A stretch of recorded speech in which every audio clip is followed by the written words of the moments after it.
आरक्षण हटाओ आंदोलन समिति के संस्थापक हर्ष दुबे मेरे साथ मौजूद हैं। हर्ष, मैं आपसे जानना चाहूंगी कि 21 तारीख को जो जंतर मंतर पर प्रोटेस्ट कहूं, मैं आंदोलन कहूं, प्रदर्शन कहूं, कितनी बड़ी तादाद में ये होने वाला है और इससे जो है देश को क्या मैसेज जाने वाला है, क्या मैसेज जो है देश की जो जेंजी है वो गेन करे, क्योंकि आप खुद एक जेंजी है। देश की जेनजी को ये मैसेज जाने वाला है कि देश का जेनजी जो है वो अपने देश के खिलाफ बातें नहीं लिखता है। देश का जेनजी जो है वो गालियां नहीं लिखता है। देश का जेनजी अपने देश के प्रधानमंत्री राजनेताओं को गालियां नहीं बकता है।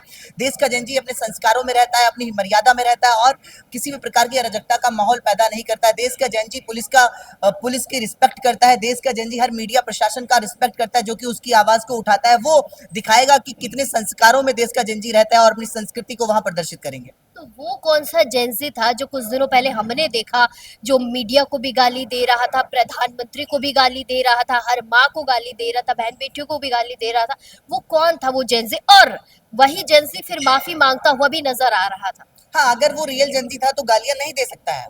अगर वो रियल में जेनजी था, रियल में भारत देश के संस्कार उसके अंदर अगर थे, तो वो गालियां नहीं दे सकते, जो कि आपको 21 तारीख को देखने को मिलेगा कि गालियां रियल जेनजी नहीं देते हैं। ये अशिष्टतापूर्ण व्यवहार कहीं ना कहीं भारत देश के रियल जेनजी नहीं करते हैं। करनी सेना का, आपने राष्ट्रीय करनी सेना का सहारा लिया या वो आपके साथ है, क्या है ये बताइए? सभी साथ रहे। हमारा कहने का मतलब है हर संगठन, हर समुदाय सभी का साथ रहेगा, तभी हम कार्य को आगे बढ़ा पाएंगे। क्योंकि हम लोगों के पास इतना पैसा नहीं है जो कि हम वहाँ खाने की व्यवस्था कर पाएंगे, पानी पीने की व्यवस्था कर पाए, मैनेजमेंट की व्यवस्था कर पाए, वहाँ जो भी खर्चे आएंगे उनकी व्यवस्था कर पाए। इन चीजों का सभी काम करने का सर लोगों ने भार लिया, बीड़ा लिया, कहा कि हम आपके साथ हैं। जो भी प्रॉब्लम्स आएंगी इनको हम सब लोग देखेंगे और आप लोगों के साथ रहेंगे, आपके साथ आपकी आवाज को सरकार तक पहुंचाएंगे कि इन विषयों पर बदलाव करने की, चर्चा करने की बहुत अहम आवश्यकता है, क्योंकि देश का भविष्य गर्त में जा रहा है। आप कहाँ से आते हैं हर्ष, कहाँ से बिलोंग करते हैं आप? हम कन्नौज डिस्ट्रिक्ट के रहने वाले हैं, उत्तर प्रदेश से कन्नौज के रहने वाले हैं। अभी यहाँ सर लोगों से इसी विषय पर बात करने आए थे कि आप लोगों का सहयोग हमारे साथ अगर रहेगा तो हम लोग इन चीज़ों को सुचारू रूप से कर पाएंगे। कि बहुत सारे खर्चे, बहुत सारी चीज़ों को मैनेज करना होता है, वो सारे मैनेजमेंट सर लोग देखेंगे और बच्चों को बात उठाने का मौका मिल सके। आप खुद जो है ब्राह्मण है, मुझे एक चीज बताइए कि कुछ दिनों पहले जो है अभिजीत दीप के बैठे थे, क्या हर्ष दुबे तो कहीं अभिजीत दीप के नहीं बनना चाहते, कहीं पॉलिटिक्स में आना हो, खुद की छवि सुधारनी हो? क्या मोटो है कि मैं इसलिए आ रहा हूँ, मैं इसलिए जो है जेंजी का सपोर्ट करना चाहता हूँ? ऐसा कोई मोटो नहीं है। बाई चांस मेरी रील बहुत वायरल हुई, आपने भी देखा हो शायद। तो कहना कहीं ना कहीं पापा को लगा कि अगर इस मुद्दे से बहुत सारे लोग जुड़े, एकदम से लगभग लाखों लोग जुड़े, 60-70 लाख लोग एक पेज से और लाखों लाखों लोग कई पेजों से जुड़ गए, तो मुझे लगा कि एक मुद्दा बहुत बड़ा बन रहा है, तो क्यों ना क्यों इस मुद्दे को आगे बढ़ाया जाए और बात करी जाए सरकार से कि हाँ, बदलाव की जरूरत है। जो कि मेरे अंदर बहुत समय से था कि जो रियल व्यक्ति है, जिसके लिए रिजर्वेशन है, उस तक पहुंच ही नहीं रहा है। एक गांव का बच्चा क्या पढ़ पा रहा है अच्छे स्कूल में, क्या उसकी अच्छी एजुकेशन हो पा रही है? नहीं हो पा रही है।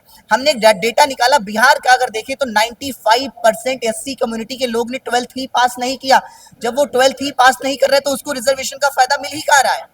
रिजर्वेशन का फायदा आपको तभी तो मिलेगा जब आप 12th पास करेंगे, लेकिन 95% लोग 12th पास नहीं कर पा रहे हैं।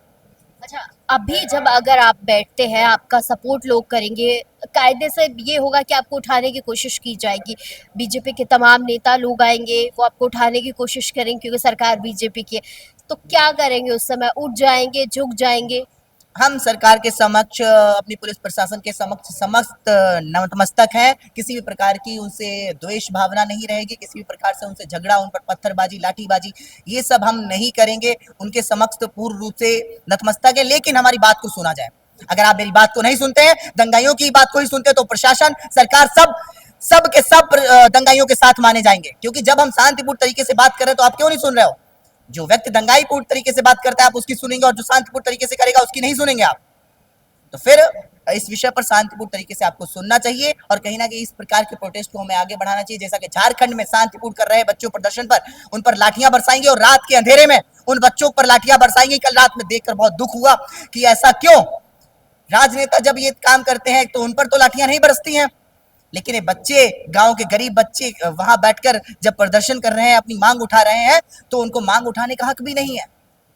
क्यों आखिर उन पर लाठियां बरसाई, उन पर आंसू गैस के गोले फेंके हैं, ऐसे इस तरीके से मारा है बच्चों को बिना देखे? मतलब आप एक तरीके से डर पैदा करके उनको भगा सकते थे, लेकिन आपने इस तरीके से लाठीचार्ज किया है कि किसके सर में लग रही है, किसके हाथ में लग रही है, कहाँ लग रही है, कोई मतलब नहीं है।